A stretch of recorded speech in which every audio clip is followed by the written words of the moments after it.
Think of the Himalayas. Imagine there is one country on the front side of the mountains and another country on the back side. Will their seasons be the same? No. Why?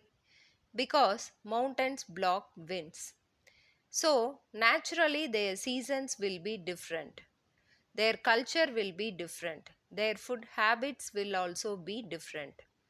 And because their lives are different, their inventions will also be different. People invent things based on their needs.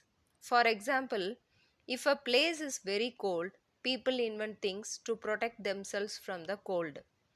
If a place is very hot, people invent things to stay cool. So, inventions always change according to people's needs and environment. Now, listen carefully. In those times, people did not think like this. We discovered this first. Our country is greater than yours.